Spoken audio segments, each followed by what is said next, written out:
How much should I pay for automations, or is this worth the value? Is a very common question that we get inside of our business. And in this video, I'm going to help you understand how to understand the true value of an automation when someone, myself, or someone else on the internet is giving you a price on building an automation inside of your business. So with that, yo, what's up? My name is Kajana. Most people call me Cage. I run a revenue operations automation agency, RevOps agency to be short. And basically, the fancy way of saying we build automation specifically to help you make more money, to help you keep more profit. That's our entire focus. Now, as you can imagine, I talk with lots of business owners around automations specifically and what automations are worth doing, how do we price it, and so on and so forth. And very often, business owners will ask, is the value of what you're doing worth the money that you're charging? Well, let's talk about that. So, when we're looking at first, let's kind of like think through the stages of a business, right? So we have businesses really work in a few categories. It works like a pipeline, right? From top to bottom is how most of them work. So we have traffic. Traffic goes into leads. Leads goes into sales. Sales go on to into delivery. Something I like to put in between here is there's onboarding, because anyone who knows, if anyone who works in a business or has some form of onboarding process knows that onboarding can be a massive pain in the ass if not done properly. And then on the other hand, after delivery, at some point in delivery, we have payment collection. So when we're looking at automations and building automations, I'm a strong believer of building automations from the back front. The reason is, let's think of it this way: if we have, let's say for example, we have $10,000, easy math, in invoices that have not been paid yet, versus we have the opportunity to make $10,000 on new clients. Let me ask you, which $10,000 is easier to collect? The one that we are already owed but just have not collected, or the one that we have the potential to generate and move forward? The obvious answer is the $10,000 that we are owed. Because if we can build one automation that allows us to collect all of that, that's the money we are owed and we are supposed to be having, versus an automation to help me make more money. This is immediately more valuable because I get more money right now that should be in my pocket.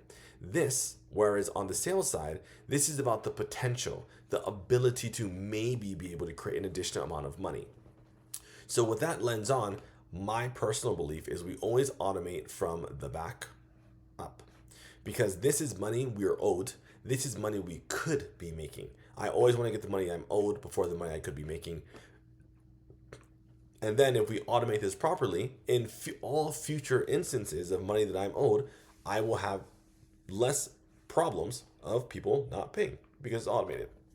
Now, with that being said, let's kind of look at each of these stages from back and what are key automations that we can develop that will allow us to make more money, aka revenue, and keep more money, aka profit. So if you are in payment collections, right, we can automate late payment reminders. We can automate that entire process so that we consistently have reminders going out. In that same one, we can automate send to collections. If someone goes, depending on your industry, 90 days, 120 days, 180 days, you can automate sending them to collections. Like if you're in the construction space, you can send people to your mechanical lien and you can go and do that. If you're white collar space, you can go and send them to a collections agency, which will now begin to harm their credit score until they pay you. Those are two very easy automations you can do right now that will increase the likelihood of you collecting the money that you are already owed. Then let's move up to delivery. So a lot of people think automations are like, we should automate how to generate something new, which is not inaccurate. AI is a very common one. Generating new copy, generating new pages, new ideas, new apps, all these new things.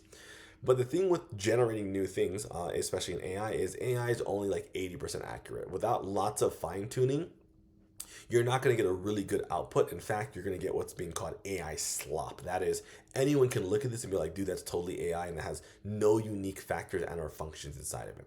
Whereas when we are thinking about it from an automated perspective, how about we take something we've done 1,000 bajillion times and we automate that process because we know every single scenario that could happen. So we have that entire thing happen automatically, which brings us to delivery. So let's take like an agency, for example, right? If you run an agency, we're going to take a very easy one. You run like a Google Ads agency. In a Google Ads agency, an action you do all the time is you need to create new scopes. So if you're in a Google Ads agency, there are really only like 4 or 5 scopes that you create on a consistent basis. So how about we automate the creation of that scope? Then after you generate the scope, you have to load it into your project management software because you need to be able to delegate out work to the people who work in your company. What if we could automate the process of creating the scope, and then after we automate creating the scope, we automate putting it into the project management software and then communicating with all of your team members, communicate with team members, that the new project is loaded and it's now time for everyone to go. That's a huge leverage opportunity because if we're thinking in this model, right, creating a scope, realistically, that could easily take 1 to 3 hours to develop this, to actually write the actual scope up itself. But what if you could just upload the transcript into one of your 4 scope templates and it does it for you in like 15 minutes? That's pretty good leverage.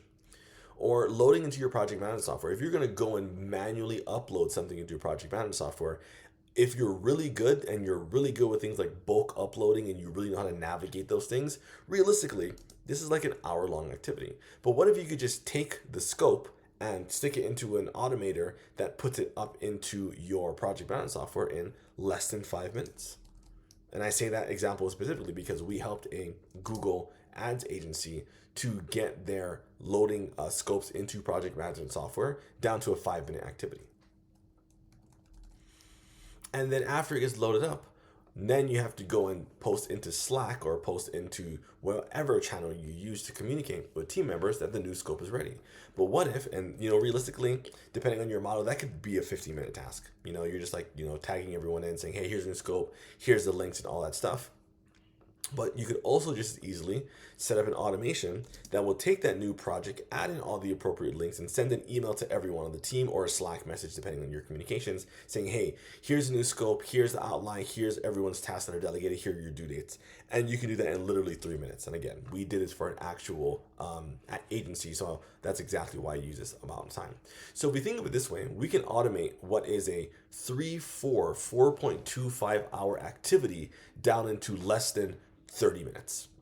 That's very high leverage. If you imagine that you have a project manager who does all of this, the project manager, again, I'm going to use easy math. They're $50 an hour.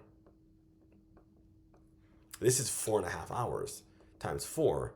That's $200 you just spent to do this activity. Or you can build an automation one time. That means that will only take 30 minutes. Now your project manager did the exact same output, 0.5, for $25. Exact same output. All you did was automate the areas around it. So in a system like this, where we are able to create huge leverage, now imagine you sold just one new client every week, and you had to create one new scope, load into one new software, communicate with the team members one time per week. That's 4 weeks. So over the course of 1 month, that's $800 versus $100. So, with that being said, let me ask you, business owner, if you are someone who is paying, would you rather pay $800 for a project manager to do their job or the exact same job to be done for $100? It's a no-brainer, $100. Which is why building an automation that does these things for you becomes a very easy, high leverage opportunity in order to make more, or rather keep more money. Keep money you were going to spend anyways. Let's just decrease that. Now let's flip over to the other side. We come over here and we hop to the other side. What if we are able to say right now that you generate 10 leads per day. And every day, of those 10 leads, 5 of them are qualified.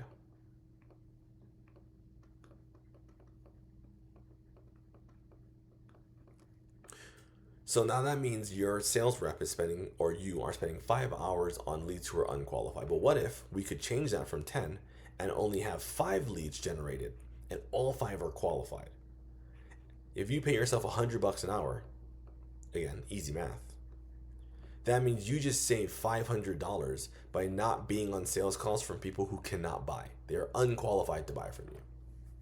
So imagine that's per week. You times that by 4, that's $2,000 you saved yourself. So let me ask you, if you're a smart business owner, which you are because you're watching a video on thinking through this, would you spend $2,000 one time to never have to waste $2,000 ever again every single month? Absolutely you would. The returns are ridiculous on that. And that's the whole thing with automations. When we think of automations, we take very repetitive activities that we know are going to happen. You know point A leads to point B, which could lead to either C1 or C2, but both of them lead to point D. And if we know this for a fact, we can automate this process. And if we automate that process and you're able to do the exact same activity for either 1/10 the cost, 1/4 the cost, or do the exact same activity for 4x the output, then you've essentially just either decreased your cost by 400x, or you have increased your output, your profit margin by 400x as well. It's the exact same thing. So with that being said, that's just kind of how I think through like automations. Like I said, we get asked a lot, oh, is it worth the value? But like I said, in this model, if I'm able to charge, if I charge you $2,000 one time, in order to, so you don't waste $2,000 every single week, or in this case, every single month, is that worth it? It's absolutely worth it, because you're going to be saving that 6,000, or rather, you're going to be saving that money every single month. You're not going to be incurring that cost. And that's just some thoughts into automations and really understanding why doing automations are totally worth it, and why it is worth, while they are typically, right, not just myself, for all automation agencies, they're typically expensive up front, but the reason is they're going to save you way more money, short term and long term, but just as importantly, to create way more leverage and make everything better. So with that being said, if you've been thinking about some things in your business that you want to automate, would love to hop on a call with you. We have a link down below in the description. Super chill. We have some conversations, understand where's the bottleneck in your business, and we can go and identify what automation will solve that, so that you can either make more money for the same amount of work, or you can do less work and still make the same amount of money, which is just as great. So with that being said, thanks so much for your time. Really appreciate it. And I will talk with you later. Bye.